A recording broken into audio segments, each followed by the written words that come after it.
Olá, você que nos acompanha aqui pela TV 61 e pela TV 247. Estamos começando mais um bate-papo com Hélio Dolly. Como vai você, Hélio? Tudo bem?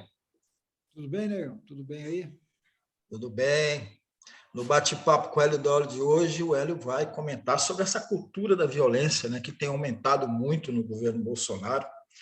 Nós já comentamos aqui sobre o aumento de venda de armas, né? E essa questão está muito direcionada a isso, né? A violência. Embora nós vamos tratar aqui do caso do jovem congolês, o Moise, que foi assassinado a golpes de taco de beisebol e chutes e pancadas, mas as armas estão aumentando. O Hélio vai voltar a tratar do assunto até porque dados mostram que estão sendo vendidos muitos fuzis, metralhadoras, armas de grosso calibre, e não é uma coisa normal. O Hélio vai falar também sobre o pronunciamento dos ministros Luiz Fux e Luiz Barroso, na abertura do ano judiciário, em que eles fazem alertas em relação à propagação de fake news e do crime que o presidente Bolsonaro cometeu ao divulgar um inquérito, uma investigação sigilosa de hackers que invadiram o TSE.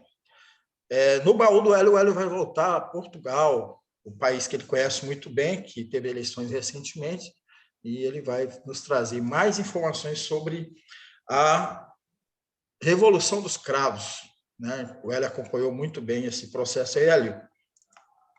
Essa questão da violência é uma questão que é preocupante, né, Hélio? Até porque se ela avançar aí do jeito que a gente tem analisado, o que você tem analisado, e com essa possibilidade dessas pessoas violentas mobilizadas, isso aí vai ter implicações muito graves, né? É isso, Negrão. Olha só, a violência não é uma peculiaridade brasileira. Vamos admitir que a violência graça em todo mundo, praticamente quase todos os países têm índices alarmantes, mas o Brasil está se tornando um caso muito específico, né? Quer dizer, que você vê? Não estou falando só da violência política, é a banalização da violência, né? É uma cultura da violência que começou, eu também não vou dizer que ela começou com Bolsonaro, mas que foi intensamente incentivada por Bolsonaro, sempre, não é só depois que ele se elegeu presidente da República, não. Quando defende tortura, quando defende bandido bom é bandido morto, quando ataca mulheres, quando ataca homossexuais, Bolsonaro está disseminando uma cultura de violência que, na presidência da República, ganhou um outro peso. Então, não só ele, como os bolsonaristas, cultuam a violência. E assim a violência vai se banalizando na sociedade brasileira.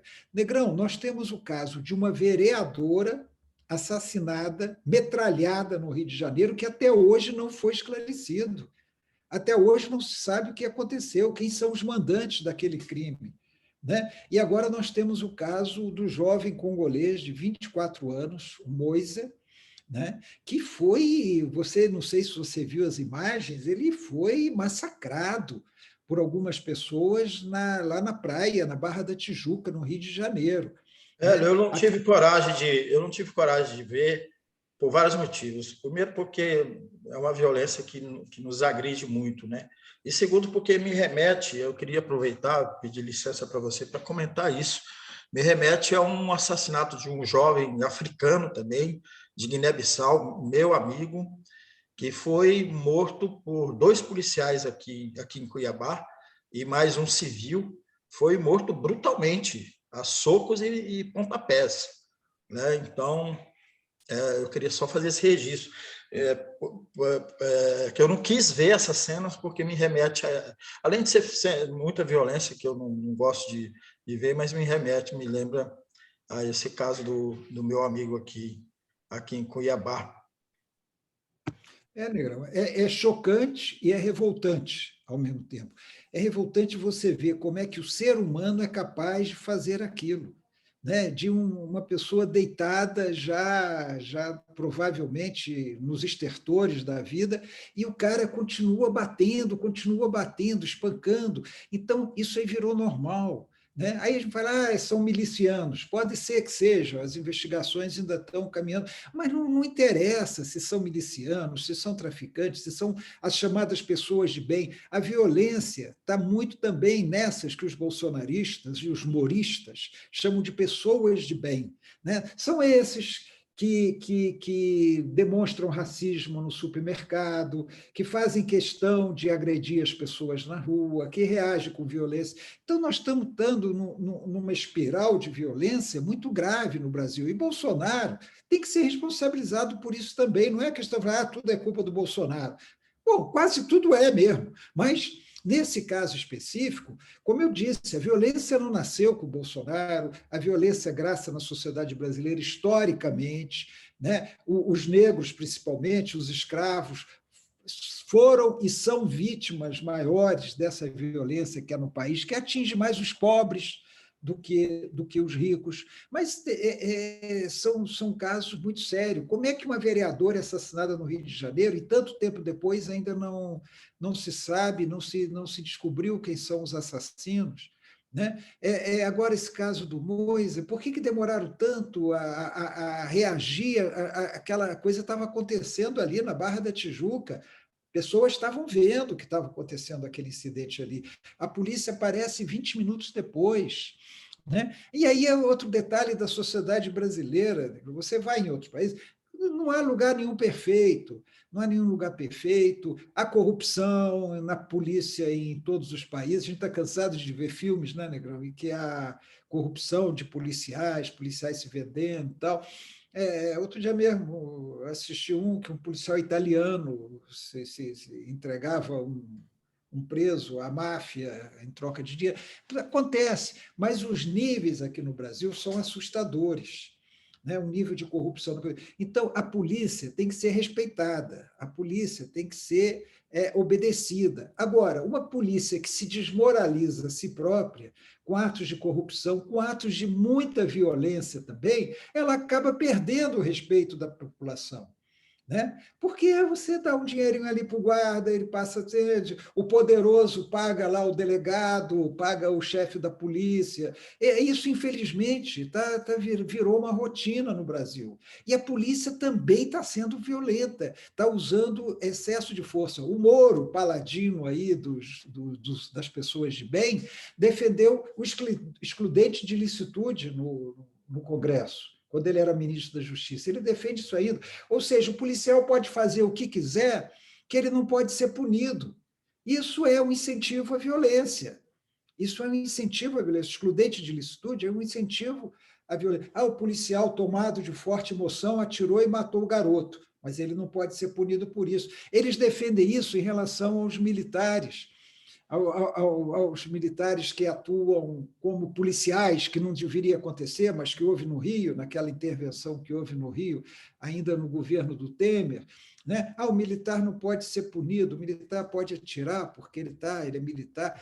Então, essa cultura de violência, de quem defende tortura, de quem defende execuções, ela está se disseminando no país. O caso do Moise é muito grave, porque a gente também simplifica as coisas. A violência acontece nas zonas pobres, no Rio acontece no Morro, acontece na Vila Kennedy. Não, é Barra da Tijuca. É um dos lugares com maior poder econômico no Rio, é Barra da Tijuca. É um quiosque na praia. Né? Agora diz, esses quiosques estão dominados pelas milícias. Eu não duvido, porque o Rio é dominado pelas milícias. No Rio, quando não é a milícia, é o traficante que domina os territórios. Quando não são os dois juntos aliados. Né? Quando não são os dois juntos aliados. Então, eu não duvido que aqueles quiosques sejam realmente dominados pela milícia. Mas isso não é o principal no caso, porque a milícia no Rio não está sendo combatida, Bolsonaro protege milicianos, os milicianos estão incrustados no governo, estão incrustados no governo do Rio, o governador nomeou a filha de um bandido para cargo no governo, o governador bolsonarista do Rio, Cláudio Castro. Então, assim, essa violência, ela precisa, eu não vou dizer, ela precisa acabar, porque ela existe em outros países, ela existe em países desenvolvidos, mas não nessa dimensão, Negrão.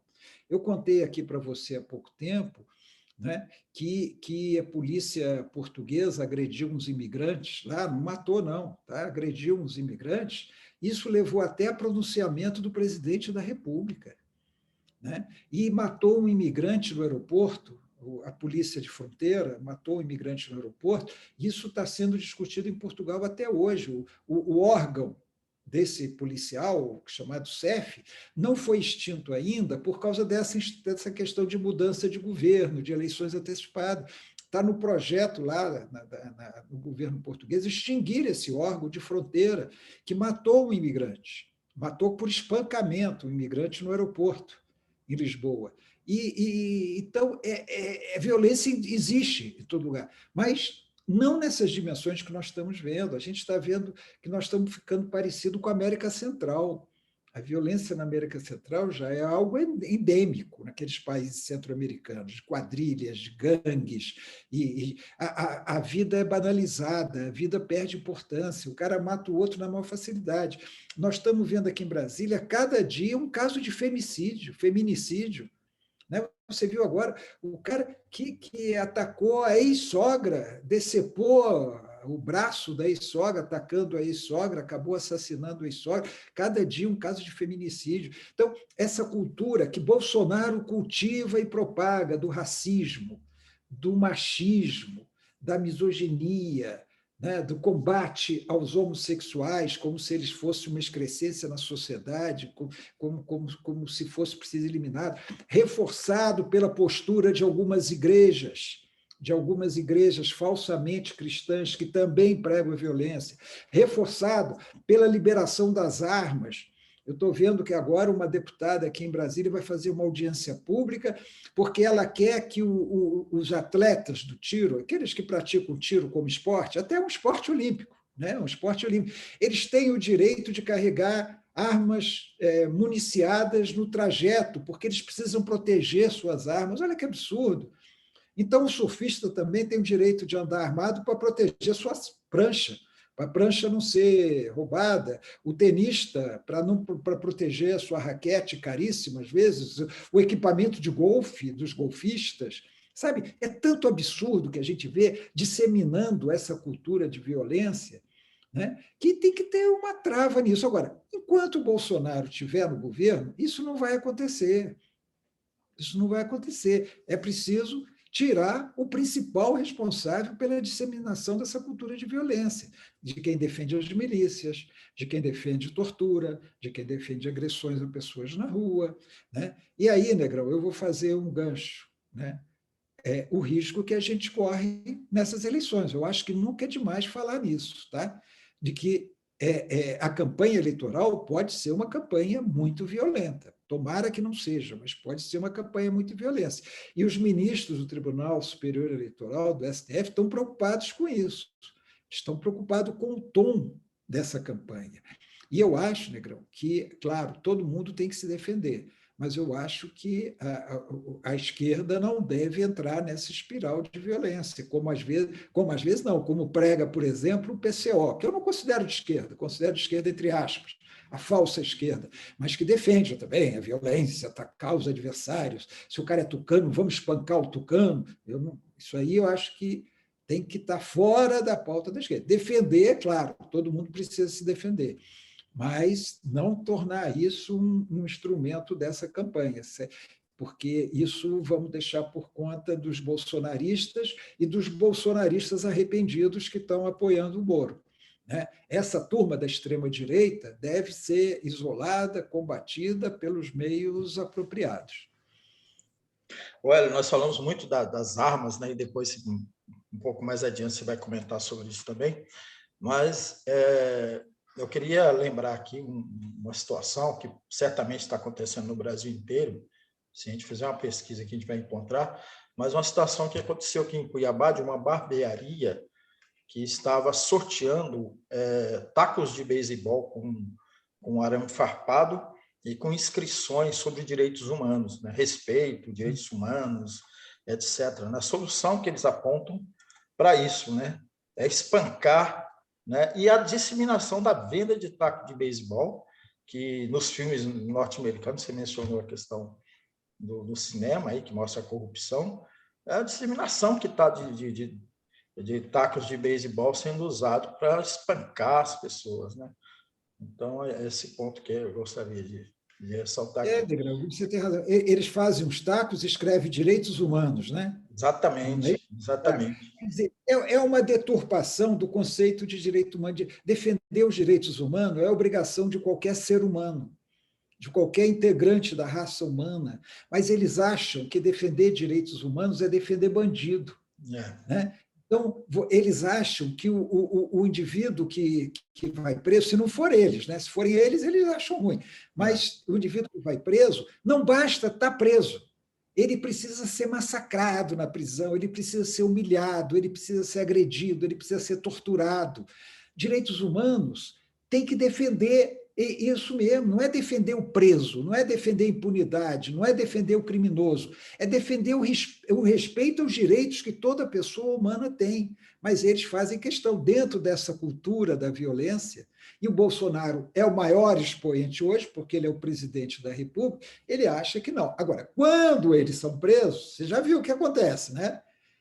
Aquela turma de bolsonaristas que vai preso, aí eles fazem uma onda e são presos com pão de ló, né? São presos com todas as garantias, todas as vantagens. Aí eles fazem, né, perseguidos, absurdos, né? São hipócritas. Né? Assim, uma característica desse pessoal é a hipocrisia. Né? É como se fala, todos eles têm dupla moral. Né? Eles defendem, parece moralistas, mas pelo outro, escondido, né? É aquela história da música, né? Pecado a gente faz escondido. Tudo que se faz à luz do sol é proibido, pecado a gente faz escondido. É a própria hipocrisia, né, Negro? Exatamente, são os moralistas sem moral. Mas, eu queria voltar um pouquinho lá ao caso do Moise. Você mencionou aí a demora para a polícia apurar e etc., né? E o risco que a gente pode ter dessa impunidade, né? A gente tem outros exemplos, e um dos exemplos é esse caso desse meu amigo aqui de Cuiabá, o Tony, que os assassinos foram inocentados, estão aí na rua, são dois policiais que estão aí na rua e mais um empresário, né? Então, essa situação da impunidade é uma questão grave também, né? Muito, muito grave, né? É muito grave. E aí entra a justiça. Né? Entra, primeiro, falhas de legislação. Então, você tem a responsabilidade dos legisladores que fazem legislações muito ruins do ponto de vista criminal. Por outro lado, você tem as falhas da justiça. Cada cabeça uma sentença. Desde pequeno que eu ouço isso, né, Negrão? Cada cabeça você ouve. O juiz, na primeira instância, você pode ter a primeira vara, o juiz decidindo de um jeito, na segunda vara, o juiz decidindo o oposto daquele jeito. A questão só vai ser resolvida na instância superior, onde você tem um colegiado que também tem diversas cabeças. Então, na minha opinião, falta mais objetividade na justiça brasileira. Então, sempre se consegue. Eu sinceramente, Negrão, eu não tenho nada contra advogado, mas às vezes eu fico com vergonha de alguns advogados. Então, você vê, por exemplo, o advogado agora já se manifestando no caso do Moisés no Rio, tentando desqualificar a vítima.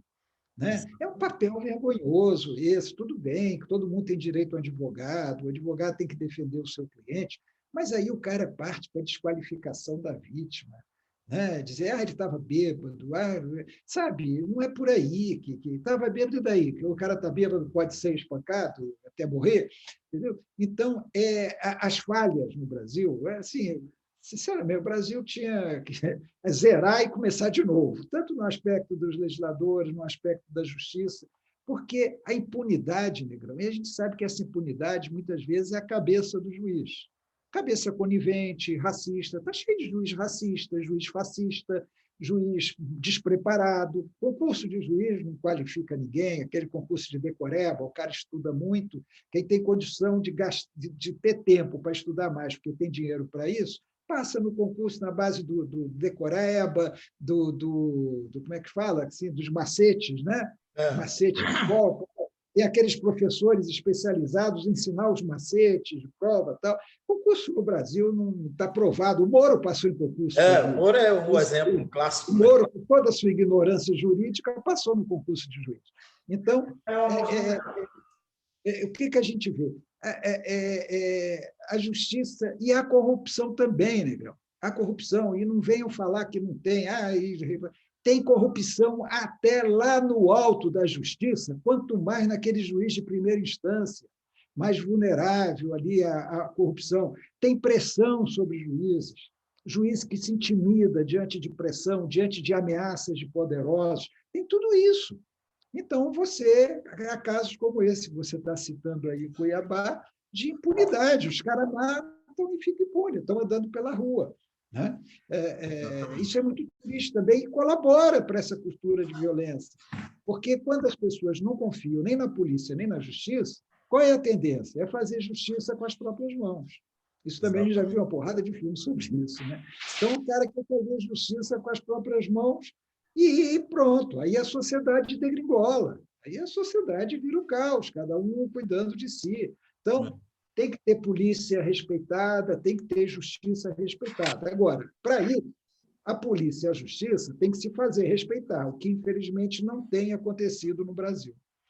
Hélio, antes de a gente passar para o próximo ponto, queria que você comentasse rapidinho sobre, dentro desse aumento, né, a gente falou isso no programa passado, dentro desse aumento de venda de armas, muita arma pesada, né? Tem um percentual grande de fuzis, submetralhadoras. Né? O que um cidadão quer com uma arma dessa, Hélio?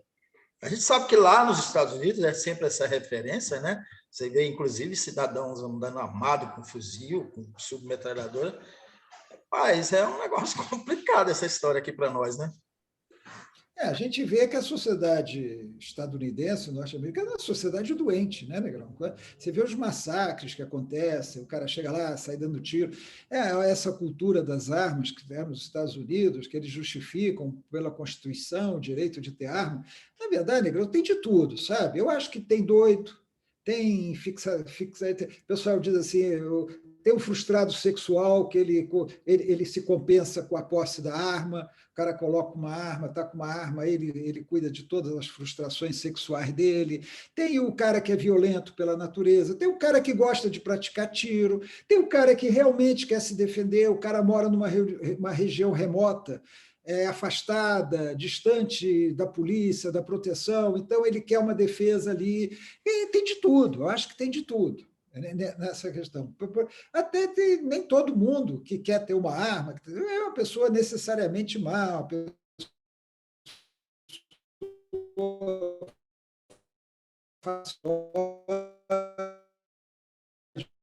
pessoa agressiva, uma pessoa violenta, que realmente quer se proteger. A gente tem notícia, o cara matou a mulher, o cara tinha uma arma em casa, bateram na porta, ele foi atender a porta, ele ficou desconfiado do cara que estava na porta, viu o movimento no quintal da casa dele. Pegou a arma, atirou, era a mulher dele que estava no quintal. Então, tem esse ônus também para quem se arvora a achar que vai se defender minha família, minha propriedade com a posse de arma. Agora, Negrão, além disso tudo, vamos repetir de novo. Há o armamento das milícias bolsonaristas para o projeto, que eu acho inviável, mas para o projeto de dar um golpe, e um golpe violento, um golpe agressivo, matando. Isso na história do Brasil existe, na história de outros países existe.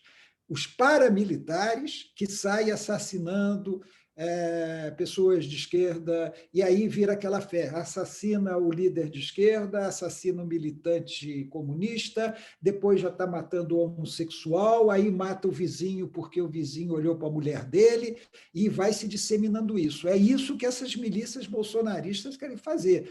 E a gente pode ir desde o exemplo das SA na Alemanha nazista, até exemplos corriqueiros de paramilitares na Colômbia, no México, né, na América Central, em outros países, em que grande parte desse armamento é para organizar milicianos fascistas, na cidade e no campo, para enfrentar os sem terra no campo, para combater os sem terra no campo.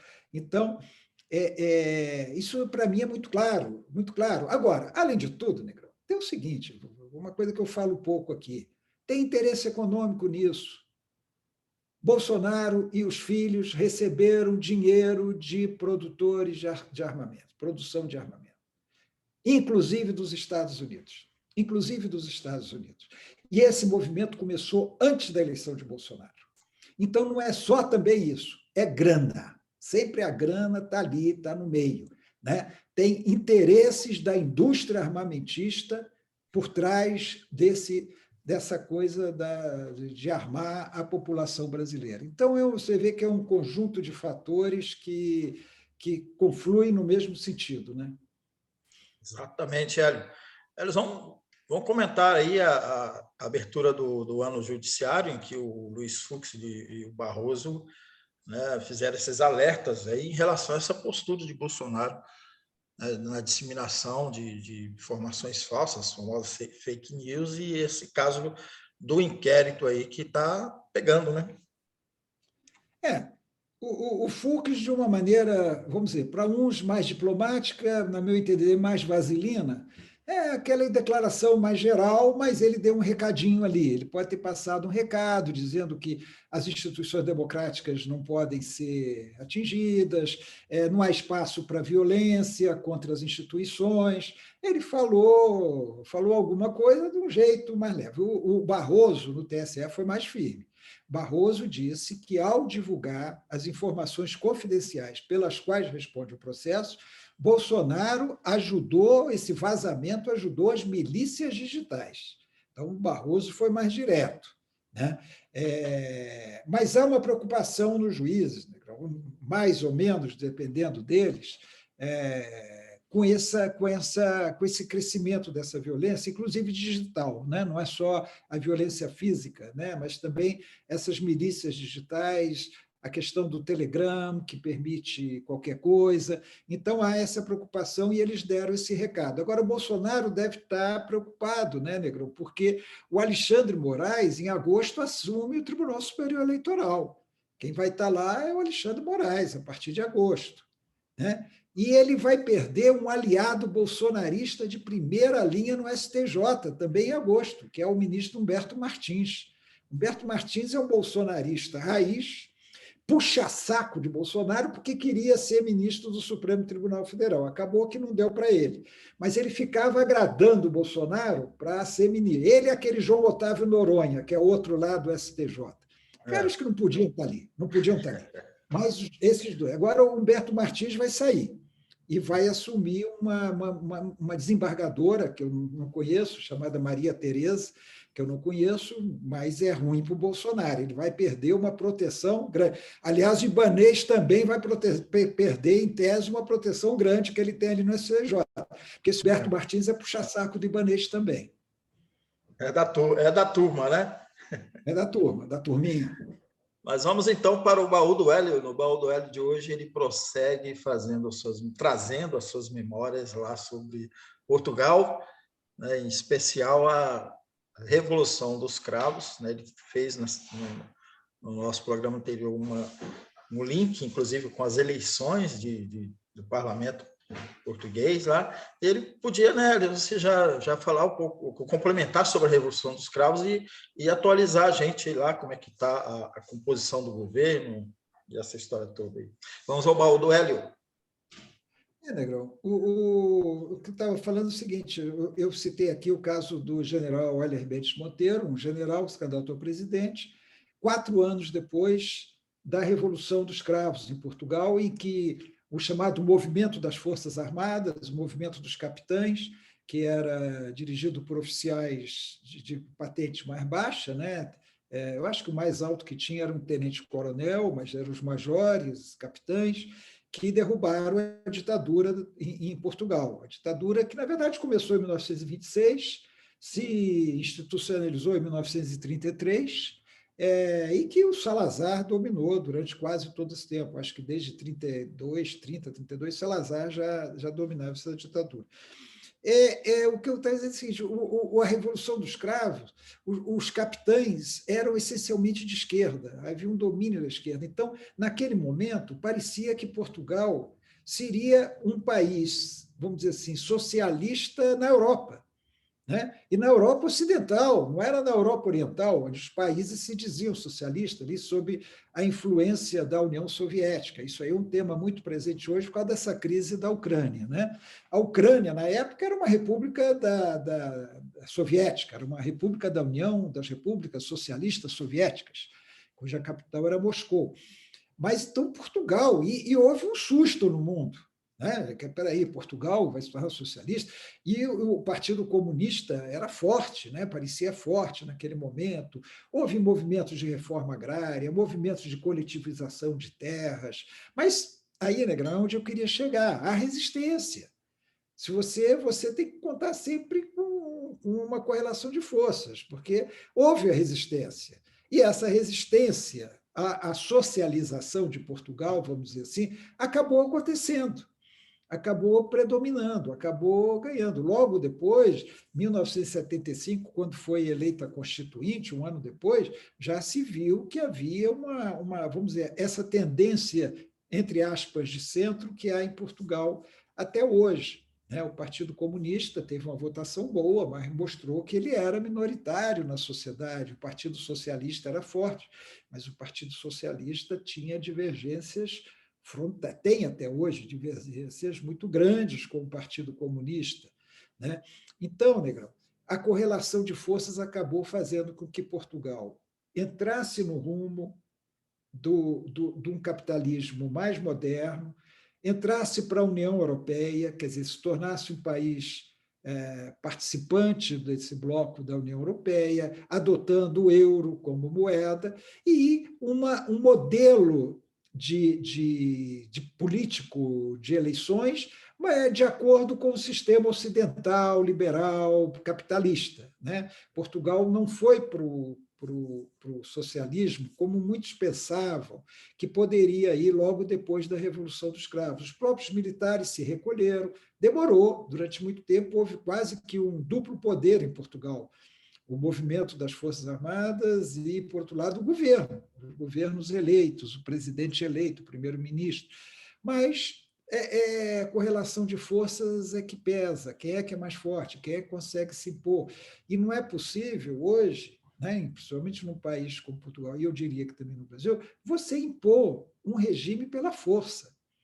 Né? Isso aí está ficando cada vez mais difícil. Por isso que muitas vezes eu falo, Bolsonaro quer dar o golpe, quer. Ele vai conseguir? Eu acho que na correlação de forças de hoje é mais difícil ele conseguir, porque para conseguir dar o golpe, ele precisaria do apoio das Forças Armadas. Agora, ele teria o apoio integral das Forças Armadas, mesmo que ele tenha de parte das Forças Armadas? Então, eu acho que não. Eu acho que não, porque as próprias Forças Armadas, elas já sabem que isso aí não tem muito futuro. Pode ter um futuro por um tempo curto, mas que depois não tem mais futuro. Com sinal trocado, entendeu, Negão? O que eu quero dizer? Sinal trocado em relação ao que houve em Portugal. Portugal era para a esquerda e aqui para a direita. Né? Mas tem que levar em conta que as circunstâncias hoje não ajudam. Os Estados Unidos aprovariam um regime saído de um golpe aqui no Brasil, negando o resultado eleitoral, como que é o Bolsonaro, olha, a eleição foi fraudada. Trump, eleição foi fraudada, foi fraude, urna eletrônica, né? E o povo na rua, o povo dele, o povo na rua com apoio das Forças Armadas, que as Forças Armadas, eu sou o comandante-chefe das Forças Armadas, resolveu me manter no poder e nós vamos arrumar esse país e tal. Isso não ia durar muito. Agora, que ele está no projeto dele, eu não tenho dúvida nenhuma de que está. Isso está no projeto dele. Agora, o Biden vai apoiar isso? O Trump apoiaria. Eu acho engraçado essa esquerda brasileira que fala Biden e Trump é a mesma coisa. Verdade. Republicanos e democratas nos Estados Unidos são muito parecidos, embora os republicanos estejam se tornando mais à extrema-direita. Mas é muito parecido na política internacional. Nós estamos vendo aí esse caso da Ucrânia agora, tal. Mas para o Brasil fez uma diferença fantástica, Negrão. Se nós tivéssemos o Trump lá até hoje, Bolsonaro estava nadando de braçada aqui. E aí a realidade era outra. Eu acho que a gente tem que pensar nisso tudo, sabe, Negrão? Não tem a menor condição de você comparar Portugal com o Brasil, por exemplo, ou comparar outros países com o Brasil. Mas eu acho que algumas experiências devem ser pensadas, né? Tem uma relação, tem um. A história é contínua, né? Então acho que a gente tem que pensar nisso também. Exatamente, a gente tem que aprender com o passado, né? Ou seja, com a história. E assim a gente vai terminando o nosso bate-papo com o Hélio Dório de hoje. A gente vai voltar na sexta-feira. Agradeço muito você, Hélio, você que nos acompanhou, você que está nos assistindo pela TV 61 e pela TV 247, todos aqueles procedimentos aí para impulsionar o nosso programa aqui. Grande abraço, a gente volta na sexta-feira. Até lá.